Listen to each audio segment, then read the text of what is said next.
행복의 길 그러나 함정 조심이라는 제목으로 하나님 말씀 증거하도록 하겠습니다. 오늘 말씀은 종말의 때 어떻게 살 것인가, 쉽게 얘기해서 말세라 그러잖아요. 말세에 우리가 어떻게 살 것인가. 지금입니다. 죽음 이후에 준비하고 심판대 앞에 살 것을 준비하며 살아야 될 거 아니에요. 뭐 우리의 말세는 죽는 날 아닙니까? 예수님이 재림하실 때도 되고 우리 죽는 날도 되고. 여기 보니까 종말의 때 어떤 일이 벌어지냐면 두 가지 이미지를 보여줘요. 하나는 노아의 때와 같다. 또 하나는 롯의 때와 같다. 그랬죠. 근데 좀 이상하다고요. 26절, 27절, 28절을 보니까 노아의 때 된 것 같이 인자의 때도 그렇다. 그러면서 노아가 방주에 들어가는 날까지 뭐랬냐면 사람들이 먹고 마시고 장가들고 시집가더니 홍수가 나서 그들을 멸망했다. 그러니까 노아의 때는 한 게 뭐예요? 먹고 마시고 장가가고 시집가고. 이게 왜 멸할 조건이지? 그런 생각이 안 들어요? 그 다음에 롯의 때도 같으리니 사람들이 먹고 마시고 사고 팔고 심고 집을 짓더니 먹고 마시고 사고 팔고 뭐 심고 집을 짓는 거 이게 멸망받을 일인가? 그런 생각 안 듭니까? 이게 일상생활 아니에요. 우리가 직장생활하고 가정생활하고 사회생활하는 거 그게 뭐죠? 먹고 마시고 장가들고 시집가고 사고 팔고 심고 집을 짓는 거. 근데 이것이 멸망당할 일이냐 이런 생각이 들죠. 그래서 오늘 이 말씀을 좀 풀겠어요. 도대체 이게 무슨 뜻인가? 일상생활 같은데 이게 왜 멸망받을 짓이냐 이렇게 생각한다는 거예요.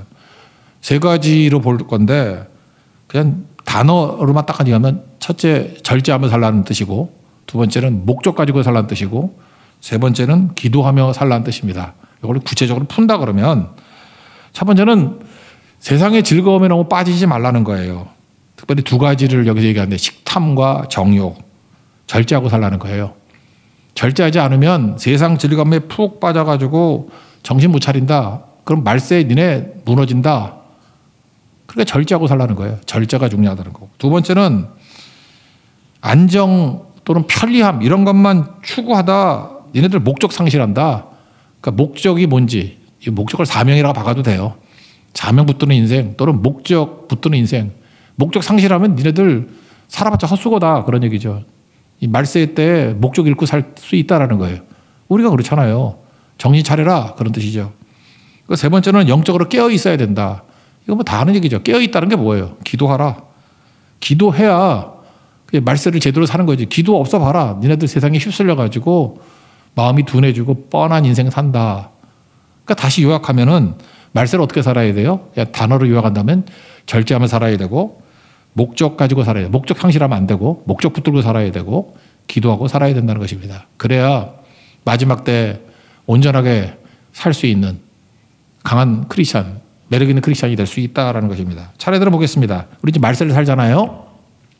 첫째는 세상 즐거움에 빠지지 말고 절제하며 살라라는 것입니다. 여기 먹고 마시고 장가들고 시집간다. 이게 일종의 세상 즐거움이죠. 찬송가 94장 보면 주 예수보다도 귀한 것은 없네. 후렴이 뭐죠? 세상 즐거움 다 버리고 세상 자랑 다 버렸네. 정신 안 차리고 예수님 안 쳐다보면요. 세상 즐거움 따라가다가 그냥 어영부영 살다가 망치는 인생 산다는 것입니다. 그 중에 하나가 뭐냐면 식욕이거든요. 식욕. 먹는 거 따라가다가 나중엔 욕심이 돼버려. 식탐이 돼버린다는 것입니다.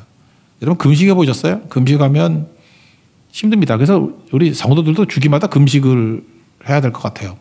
금식의 유익을 좀 얻었으면 좋겠는데 이번 우리 고난주간에 금식 좀 할까요? 할까요? 먹다 뒤질 인간들이다 진짜.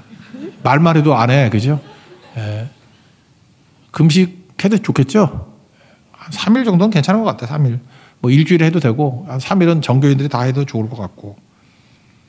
우리 교회 어떤 자매님, 조금 전에 찬양 인도하는 자매님이었는데 그 어떤 SNS 글을 보니까 다이어트 때문에 착한 마음이 사라졌다. 맞죠? 여자들이 자꾸만 살 뺀다고 굶으면은 독종이래요. 막 화내고 신경질 내고. 근데 김밥을 몸에 채웠더니 착해졌다. 그러니까 성질 내는 사람이 있으면 먹이면 돼요. 그러면 되게 착해져. 그러니까 우리 인간이 얼마나 먹는 거에 취해 있는지 조금 다이어트를 하거나 한 끼 굶거나 그러면 깨져요. 내가 사업하시는 분 얘기를 들었었는데 그분은 절대 11시에 안 만나요. 꼭 보면은 2시쯤에 만난대. 배불렀을 때 만나야 상담이 이루어진대요.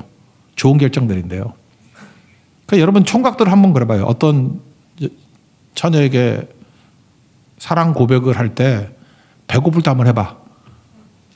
그죠? 뭐 이렇게 한참 뭐 일하고 한 다음에 밥도 못 먹었을 때 뭐 사랑에 100% 차요. 근데 맛있는 거 잔뜩 먹고 나면은 그 찐따 같은 애도 멋있게 보인다고.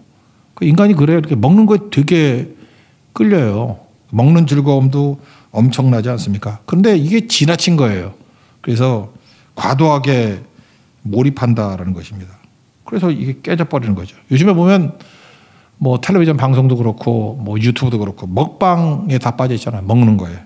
그리고 옛날에는 최고의 직업이 아니었는데 요즘은 최고의 직업 중에 하나가 셰프가 돼버리고 그러니까 개걸스럽게 먹습니다. 그냥 먹는 거. 근데 식탐이 영성에 방해가 된다는 거 아십니까? 배불러서 기도 나오는 적이 없어요. 오늘도 여러분들 배부른 사람들은 교회 나오려고 그러다가 자고 있을 거야 지금. 여러분들 약간은 좀 불쌍한 사람들이죠 지금. 좀 덜 먹고 나온 거 아니에요? 그리고 뭔가 좀 약간 가난하고 이럴 때 영성이 살아난다는 것입니다. 그래서 식탐 있는 사람들은 천국 못 가요.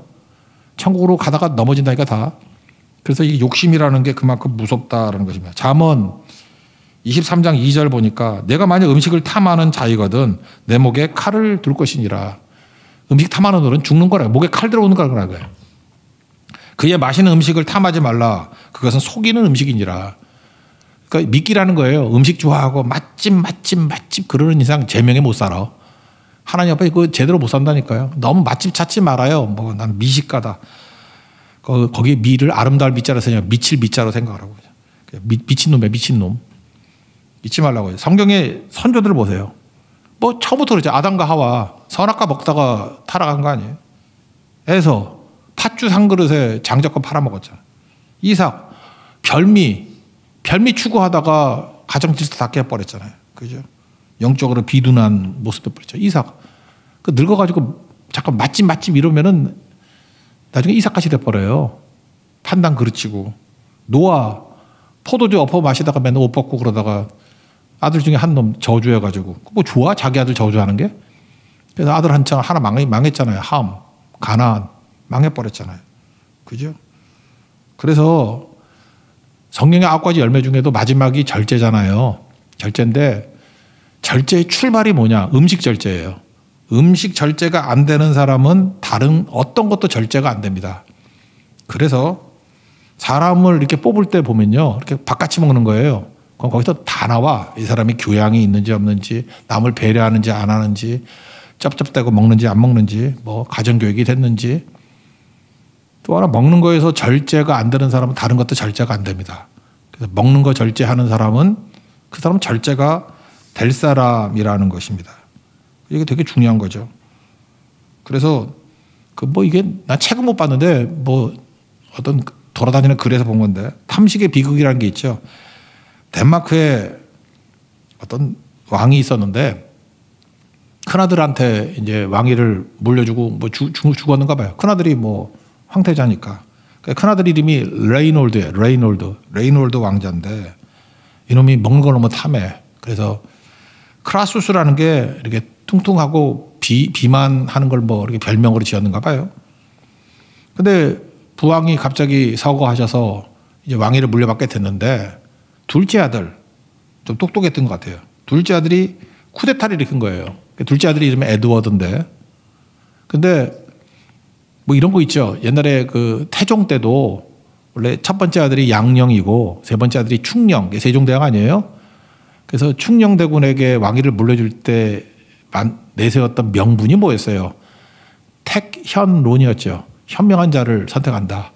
장자 계승이 아니라 장자보다 나라가 되려고 그러면 택현론, 셋째 아들이지만 똘똘한 놈 세우겠다는 거죠.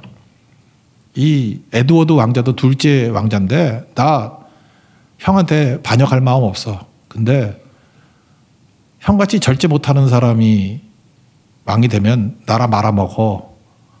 그래서 형을 갖다가 감옥에 가둡니다. 근데 창살이 느슨한 창살이에요. 형님 다이어트하고 음식 절제해서 날씬해지면 나올 수 있어요. 창살이 이게 몸 날씬한 사람 들어갈 수 있는 거. 대나무 이렇게 해놓은 거 있잖아. 그 어디 뭐 대나무 어디 공원 갔더니 사람 비참하게 만들대. 틈틈에서 지나갈 수 있게 만들어. 근데 마지막엔 그 어떻게 들어가? 근데 지나가는 여자가 있더라고.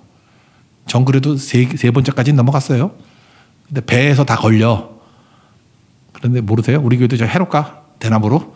그래서 들어올 때 1번, 2번, 3번에서 들어올 수 있게 만드는 거. 하여튼 그런 거거든요. 그러니까 창살을 보통 사람 같으면 이렇게 빠져나올 수 있을 정도의 틈이 되는 거예요. 근데 뚱뚱하니까 못 나오는 거야. 형한테, 형 여기 나오면 형한테 반드시 왕이 돌려드리겠다고. 감옥에 갇혔습니다. 그러고 난 다음에 부하들에게, 신하들에게 명령을 내린 거예요. 매일같이 진수성찬 주라고. 그 레이놀드 첫 번째 아들이 식탐을 못 이겨서 계속 먹다가 10년 동안 감옥에 있었대요. 못 나왔대요. 그 식탐의 비극이라고 해서 그 유명한 얘기예요. 우리 인생이 그렇죠. 절제 못 해가지고 감옥에 갇혀 있는 거라고. 절제하면 나올 수 있거든. 근데 어떻게 보면 마귀가 우리에게 유혹 주는 거죠. 절제 못 하도록. 그래서 깨져버리는 거잖아요. 그 동생의 얘기가 맞는 얘기 같아요. 그죠? 절제도 하지 못하는 게 무슨 지도자 자격이 있느냐. 자격 없음. 리더 자격 없음. 그래서 깨지는 거죠. 이게 탐식이고. 시집가고 장가간다 이건 뭐죠? 일종의 정욕이 정욕. 그 노아 때를 보십시오. 그 창세기 6장에 보면 2절에 하나님의 아들들이, 그러니까 크리스찬이죠. 믿는 사람들이 사람의 딸들의 아름다움을 보고 자기들이 좋아하는 모든 여자를 아내로 삼는지라. 그러니까 크리스찬이 넌크리스찬들의 아름다움을 보고 그냥 막 결혼했다는 거 아니에요. 그죠? 기준이 뭐예요? 외모의 아름다움, 루키즘, 겉의 외모, 뭐 날씬함 이런 거. 그러니까 내면의 가치, 믿음, 뭐 거룩함 이런 거 안 봤다라는 거예요. 그죠? 좋은 여자의 특징이 뭐예요? 믿음 있고 성실하고 진실되고 뭐 그런 거, 정직하고 그런 거 아닌가? 그죠? 그다음에 뭐 온건하고 뭐 이런 거. 그 믿음의 가치들이 있어야 될 거 아니야? 믿음의 가치들. 근데 오로지 외모 정신 나간 거죠. 그러다가 홍수 심판으로 죽었잖아요. 그 하나의 단면이라고요. 그 시대가 어떤 시대였냐면은 그냥 정욕만 따르는 거예요. 육신만 따르는 시대였다는 것입니다. 그러니까 망하지. 그죠? 우리도 그렇습니다. 너무 그 외적인 가치만 보고 맨날 그러잖아요. 뭐 남자들도 뭐 잘생겨야 되고, 물론 기분이야 좋겠지만 적당히 생기면 되는 거지.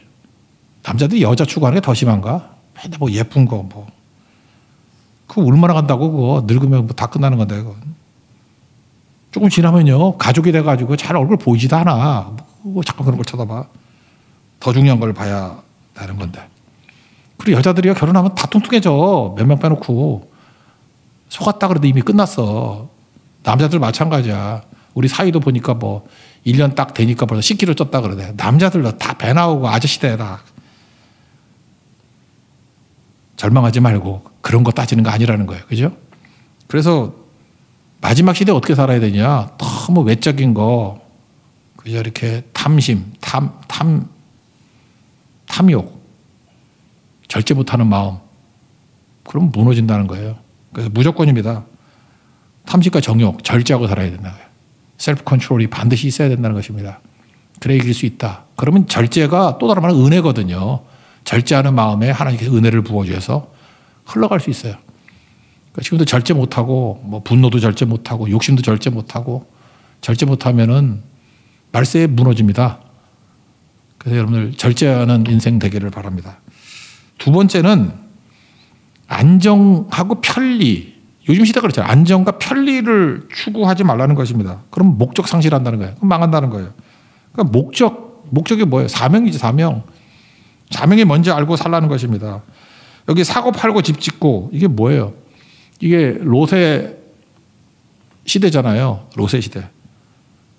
소돔 같은 때 아니에요. 28절 보니까 또 로세의 때와 같으리니 사람들이 먹고 마시고 사고 팔고 신고 집을 짓더라.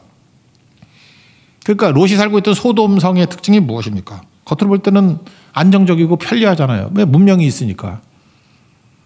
그러니까 떠나라 심판이 있다 그럴 때 욥의 아내가 뒤돌아봤죠. 그 32절에 요새의 철을 기억하라. 우리 보면요. 예수를 믿는데도 불구하고 기도 제목조차도 그냥 안정성과 편리성이야. 왜 돌아섰을까요? 우리 직장도 그렇잖아요. 어떤 직장이 좋아요? 안정적인 직장. 여러분, 하나님 없는 세상에 안정이 있습니까? 우리 잠깐 그런 거를 믿어. 하나님 없는 세상에 무슨 안정이 있어. 그냥 잠시 안정같이 보일 뿐이지. 하나님 안 믿는 세상에 무슨 안정적인 경제가 있어요. 경제도 다 뒤죽박죽. 하나님 없는 세상에 어떻게 평화가 있냐고. 다 전쟁과 분열 일어나고 다 그러는 거지. 그러니까 하나님 없이 하나님이 우리에게 샬롬을 주시는 건데 하나님 없는 안정성, 하나님 없는 편리함 속고 있는 건데 그거 얼마나 가겠어요 그거. 그러니까 말세는요. 세상 사조가 그렇다는 거야. 안정적인 것으로 가야 돼. 직장도 그렇고 뭐든지 다 안정적으로 편리한 것으로. 그럴 때 거기에 그 어게인스트 하는 마음이 있어야 돼요. 불안정한 것도 괜찮아. 예수 품 안이 제일 안정적이야. 어느 곳을 가든지 주님 품 안에 있으면 안정적이 돼. 그리고 편리함보다는 약간 십자가 지는 불편한 곳으로 가야 돼요. 그래서 불편해져야 된다니까. 편리함에 여러분 돈 쓰면 안 되고요. 우리 교회도 그래요. 좀 불편해져야 돼. 내가 요즘에 대만 선교 같은 게 약간 좀 걱정이 되는 건데 뭐 초신자들도 가고 그러니까 점점 뭐 잠자리도 그렇고 잠깐 편한 쪽으로 가려고 그래. 어디가 편한가. 뭐 잠자리도 편하고 그러다 보니까 또 우리 또 친절하잖아. 또 맞춰주려고 그러다 보니까. 그러니까 힘을 다 잃어버려. 저 우리 복음의 야성을 좀 가졌으면 좋겠어요. 불편해야 돼요. 불편한 곳에 영성이 꽃이 피어요. 안정성, 편리함이 아니라 불안정성. 그 예수 안에서의 안정이죠. 샬롬. 그리고 불편한 것을 테이킹해야 된다고. 편리함만 추구하면 어떤 일이 벌어지냐. 무기력해져요. 이상해요. 편하면 편할수록 무기력해져. 여러분 침대가 편하면 편할수록 잠 더 자고요. 나는 의자가 그래서 푹신한 의자 싫어. 저 옛날에 보니까 뭐 좋은 의자라 그래서 이렇게 푹 앉으면 푹 들어가니까 그 공부를 어떻게 해? 자느라고. 나는 우리 교회 그 식당 의자가 제일 좋아. 딱딱한 거 있잖아요. 그죠? 이렇게 뒤로 가면 뒤로도 안 가고 그냥 쇠같이 돼가지고 나를 막아주는 거. 꼿꼿한 거. 그런 게 오히려 공부하기 편하더라고. 딱딱한 의자가 오래 공부하기 더 편해요. 또 자전거 얘기해서 죄송한데 자전거 안장이 있잖아요. 처음 타는 애들이 엉덩이 아프다고 말랑말랑한 거 뭐 이런 거 탄다고. 그거 오래 못 타요. 진짜 프로 라이더들이 탈 때는 보면요. 안장 엄청 딱딱해요. 그래야 그 뭐라 그러지 엉덩이 뼈가 거기에 딱 안장에 걸쳐가지고 몇 시간도 탈 수 있어요. 5시간, 6시간도. 오히려 딱딱해야지. 그 처음에 불편해 보이거든. 근데 그게 오래 갈 수 있는 거예요. 불편해 오래 가요. 편하면 무기력해진다니까. 그래서 하나님께서 우리에게 뭐라 그래요? 고난의 길로 이끄시잖아요. 고난이 필요하다는 거예요. 그래야 이길 수 있죠. 섬기는 길. 그러니까 사명의 길이 대부분 쉬운 길이 아니에요. 근데 그게 사실은 복된 길이라고.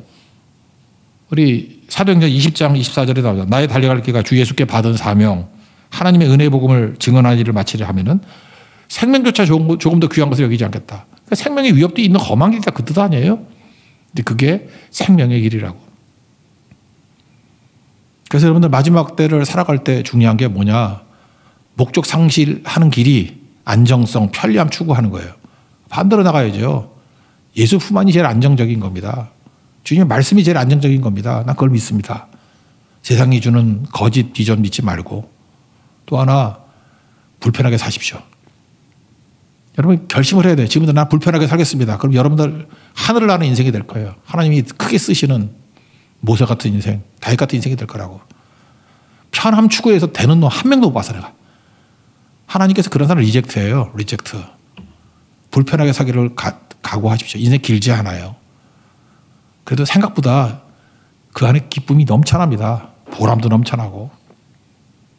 목적 상실하지 않는 인생, 목적 붙드는 인생이 되는, 리거라는 표현을 하면 목적이 이끄는 삶이 되는 축복된 종 되기를 축원합니다. 세 번째는 영적으로 깨어있는 거죠. 영적으로 깨어있는 거. 기도하는 거죠. 영적으로 깨어있는 거.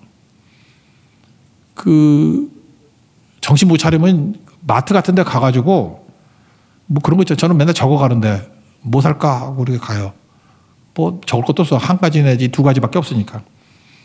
근데 그거 사야 되는데 가끔 뭐 제가 좋아하는 물건 많은 마트가 있어. 뭐 운동용품 많고 뭐 이런데 갔다가 정신 잃어가지고 내가 살려는 걸 잊어버리고 쓸데없는 것만 사갖고 온 적 있어.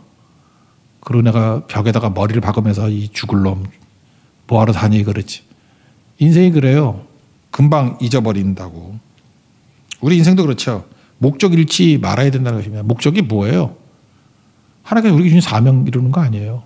그러기 위해서는 기도하면은 목적 잃지 않습니다. 똑바로 살아갈 수 있는 그런 능력의 종이 될 수 있다는 것입니다. 그래서 누가복음 21장 뒤쪽에 보면 34절 조심하라. 뭘 조심하냐? 방탕함, 술 취함, 생활의 염려. 다시 방탕함, 술 취함, 생활의 염려. 이런 거 추구하면 마음이 둔해진대요. 그 날이 오거든요. 결살의 날이 오는데 너희 박살난다 그런 뜻이에요. 그래 우리가 해야 될 일이 무엇입니까? 깨어 있어야죠. 깨어. 오늘 성경도 나오잖아요. 34절 35절. 둘이 누웠는데 하나는 데려가고 하나는 남겨주고 맷돌 가는데 하나는 데려가고 하나는 남겨주고 뭐예요? 그날이 온다니까. 그날이 똑같아 보이지만 깨어있는 자는 데려가고 이게 뭐 열처녀 비유도 똑같죠. 뭐 기름 준비해서 등불로 깨어있는 사람은 살고 졸면 간다는 거 아니에요. 그러니까 깨어있다는 게 뭐예요? 늘 기도로 깨어있으면요. 여러분 우리 정신 나간 인생 안 산다는 것입니다. 계속 기도하죠. 새벽기도 계속 나오죠. 그런 사람은 하나님께서 어떤 방법으로든 깨우쳐 주셔요. 그래서 인생 나가리 되지 않게 만들어. 그런데 기도 없는 인생들 보면은 어영부영 살다 보면은 벌써 저쪽으로 흘러가 있어. 낙오생돼 있다고. 다시 가려고 그러면 쫓아갈 수도 없고. 그래서 어쩔 줄 몰라. 당황스러운 인생이 돼버린다고. 그래서 여러분 딴 건 모르지만 차라리도 여러분 이렇게 빈자리 뛰게 하지 말고요. 다음 주부터 여러분 가족이 친구들 다 데리고 나와서 이 자리에 부흥이 일어나야 돼요. 부흥이. 새벽기도도 마찬가지라고. 새벽기도도 안 나오면은 안 나오는 사람 자체가 문제고 진짜 여러분이 주실 수 있는 최고의 선물은 같이 나오는 거예요. 같이. 나도 사는 거예요. 그 사람 때문에 나도 살고 기도의 불이 같이 타올라야 될 거 아니에요. 뜨거운 불이. 그러면은 잠자지 않습니다. 결코 낙오되지 않는 인생을 산다는 것입니다. 그거 아니면 목적 다 잃어가요. 그 목적을 붙들고 사는 방법이 뭐냐? 기도라니까요. 깨어서 기도하는 거. 아니면 우리 그날 준비 안 해요. 이 세상이 매혹적이거든. 세상의 특징이 뭐냐면요. 우리를 하여금 정신 나가게 만들어. 꼭 마치 라스베가스에 있는 그 뭐죠? 그 도박장 같아. 저는 그 라스베가스 집회를 한 5, 6년 갔었거든요. 갔는데 그 재밌어. 그 호텔 스트리트라고 있죠. 호텔 쫙 있는 라스베가스. 그쪽 호텔 스트리트. 거기는 관광객들이 많고 그 뒤쪽에 교민들이 사는 데는 사하라라 그래. 그 뒤쪽 가면 호텔도 엄청 싸고 그리고 그 뒤쪽이 있어요. 그 뒤쪽도 또 뭐 카지노 있어요. 다 있는데 그 뭐 하루에 나도 미쳤지 그때 집회하고 하루에 한 호텔씩 데려가더라고. 뭐 여기 갔다 저기 갔다. 뭐 몇 년 가니까 거기서 나오는 쇼도 다 보긴 봤는데 정신이 없어가지고 그 재미가 없더라고. 그래서 그냥 가서 잠이나 자고 했었는데 나는 오히려 거기서 후보댐이라고 차 타고 1시간쯤 가면 후보댐이 있거든. 더 가면 모아비 사바. 모아비 사막에서 걸어 다니고 나는 불편함을 선택했어요. 난 사막이 더 좋던데 라스베가스보다 후보댐도 있고 뭐 그런데 제가 이 얘기 왜 하느냐면요. 제가 도박장에 갔다는 얘기예요. 카지노. 가서 20불 잃었어요. 나도 했었거든. 이거 안 돼. 근데 그런 얘기는 여러분 다 들어봤을 거예요. 도박장에 없는 세 가지가 있다고. 첫 번째는 시계가 없고 창문이 없고 거울이 없대요. 설명이 재밌어. 시계가 없는 이유는 뭐냐 하면은 시간 가는지 몰라야 된다는 거예요. 그래서 여러분 세상에 취해 살면요 도박장 같아요. 시간 가는 줄 몰라. 어영부영 뭐 이렇게 세상 흘려가다 보면 그냥 훌쩍 5년 지나고 훌쩍 10년 지나. 그 다음에 창문이 없어요. 딴 데를 못 보게 하는 거예요. 나를 방 안에 가두어서 요것만 보이게 만들어. 훨씬 큰 세계가 있는데. 관절이죠. 창문이 없어요. 거울이 없어요. 나를 못 보게. 거울 속에 나를 보는 순간에 정신 차려. 너 여기 왜 있어? 뭐 하는 거야? 너 왜 얼굴이 이렇게 다크서클이 생기고 왜 그래? 너 얼굴이 네 얼굴이 아니네? 너 스트레스가 많은가 봐. 얼굴이 맛이 갔어. 그래서 거울이 없대요. 근데 이 역할을 다 하는 게 뭐예요? 이게 기도라고. 기도하는 순간 하나님이 나를 보여주셔요. 그래서 거울 보는 거예요. 기도하는 그 순간에 내가 이 세상 속에 시간 속에서 어디 서 있는지를 알게 된다고. 시편 90편 같은 나의 남은 날 계수하는 지혜를 얻게 된다고요. 기도가 그런 거예요. 기도가. 그리고 뭐예요? 창이 열려요. 기도는 뭐예요?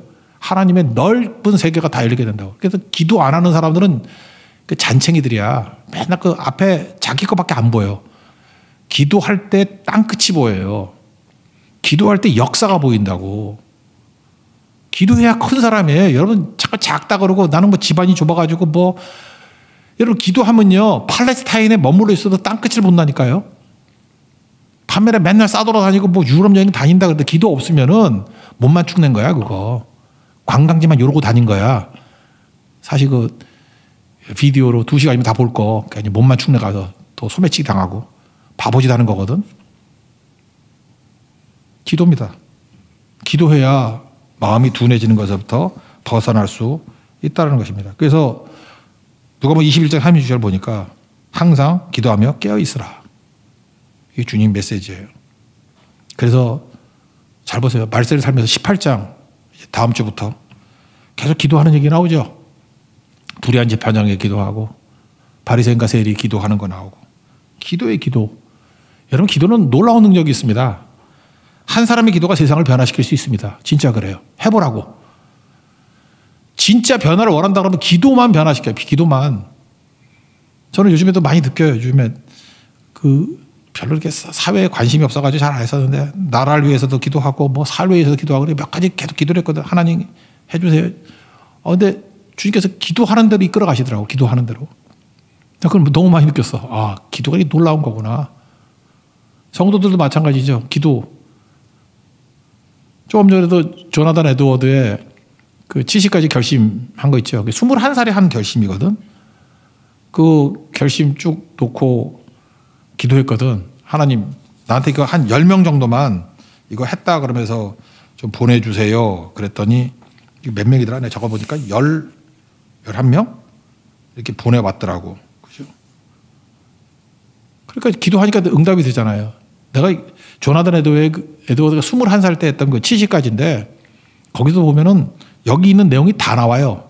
거기 70가지 써 있으니까 여러분들 한번 읽어봤다 그랬죠? 읽고 녹음해가지고 나한테 보내준 사람이 11명 정도 보내줬는데 거기 20번째가 뭐가 나오냐? 먹고 마시는 것은 엄격하게 절제하며 살자. 첫 번째 메시지죠. 절제하며 살자. 40번째. 매일 밤 잠자리에 들기 전에 먹고 마시는 일에 있어서 내가 할 수 있는 최선을 다했는지 자문해 보자. 자문은커녕 자기 전까지도 입에 물고 있잖아, 우리는. 그죠? 그러니까 이게 문제가 되는 거죠. 그러니까 잘 때 뭐 작은 절제가 영적 거장을 만든 거잖아요. 조나단 에드워드. 조나단 에드워드가 누군지 잘 모르는 것 같아. 1703년에 태어나서 1758년에 돌아가신 분이에요. 그러니까 55세. 옛날에 뭐 많이 산 건가? 55세. 13살에 예일대학 들어갔고 17살에 예일대에 졸업했어.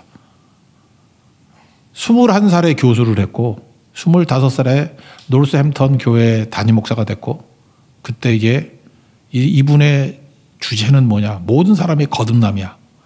거듭남. born again. 그래서 가는 곳마다 이 사람을 영적으로 다시 태어나게 만들어야 됩니다. 요한복음 3장에 나오는 born again, 4장에 나오는 born again, 3장에 나오는 born again, 4장에 나오는 부흥. 그 요한복음 3장, 4장 설교가 되게 많아요. 니고데모 얘기, 사마리아 여인 얘기. 여기저기서 부흥이 막 일어났어. 70군데에서 막 뒤집어지고. 그걸 뭐라 그래 역사에서는 제1차 영적 대각성 운동. Great Awakening. 놀라운 일이죠.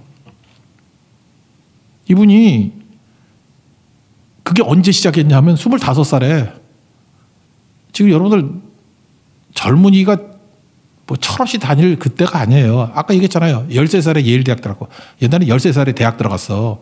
17살에 졸업하고 21살에 교수님이었다니까. 25살에 담임 목사님이 되셔 뛰었고 제가 알기로는 그 프린스톤 53세인가 총장 하다가 3년 하시고 총장으로 돌아가신 걸로 내가 알고 있는데 그래요. 미국 역사에 있어서 이분보다 더 잘 쓰임받은 사람은 없죠. 마틴 로이 존스가 그런 얘기를 했어요. 그 루터나 칼빈이 히말라야 산맥이라 그러면 조나단 에드워드는 에베레스트라고. 물론 뭐 자기 영미계통 사람이니까 그런 소리 했겠지. 그러니까 영적 가치가 있는 사람이죠. 이분은요, 그 70개 한번 따져봐요. 특징이 뭐냐? 말세를 살아갈 때 어떻게 살지 하는 그 결심들이 쭉 나온다고. 여러분 그 70까지 그 21살 때 쓴 얘기라고요. 여러분도 그보다 더 나은 거 쓸 수 있어요. 정 안 되면 그거 쭉 읽기라도 해. 한 번씩. 소리내서 읽어야 됩니다. 읽기라도 하라고. 그거 복사해놨다고 내 거 아니에요. 눈으로 봤다고 읽는 거 아니라고. 읽어야 돼. 소리내서 읽어야 돼요. 독경의 능력이 있다고. 이분은 절제를 강조했고요. 절제. 그리고 항상 하나님께 내게 주신 사명이 뭐냐 하면 사람들의 거듭남이에요. 본오게. 우리도 4월 20일 부활절이죠. 금식도 해야 되겠지만 4월 20일까지 한 사람을 거듭나게 만드는 거. 세례받는 게 뭐예요? 하나님의 자녀로 만드는 거 아니에요. 그래서 교회의 목적은 세례받는 사람을 세우는 거예요. 믿지 않는 사람이 믿고 세례받고. 그죠? 모든 사람에게 가서 제자 삼고 세례 주고 가르쳐 지키게 하라. 이게 지상명령 아니에요? 그러니까 세례 주라는 얘기 뭐예요? 교회의 멤버십으로 받아들이라 이거죠. 그죠? 근데 그게 중요한 거 아니에요? 그 목적으로 살았습니다. 그리고 그 70까지 읽어보세요. 조나단 에드의 삶의 내용이 정신 차리고 살았던 게 뭐냐. 그걸 날마다 했던 기도였다고 그게. 깨어있는 인생이 된다는 것입니다. 21살이 이렇게 살았어요. 21살이. 여기 대충 보니까 21살보다 어린 사람 별로 없는데 헛산 거 아니에요? 그래서 21살의 조나단 에드워드를 지금 소개해 주는 거예요. 21살이 이렇게 살았다니까.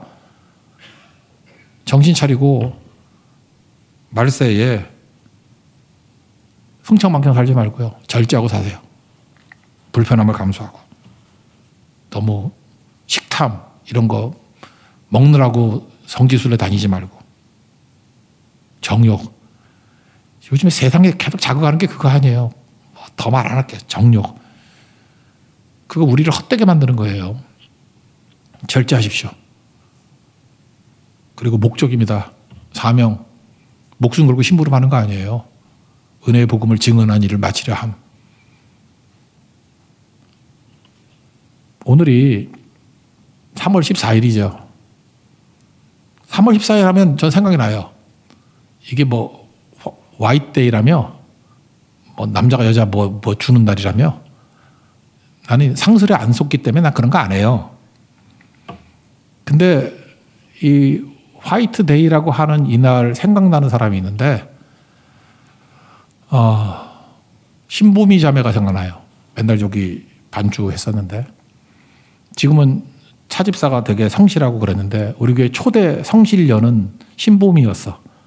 신보미가 거의 자리를 떠나지 않고 하여튼 안 나오는 불성실한 애들 다 땜빵으로 다 때우고 그런 게 신보미였어.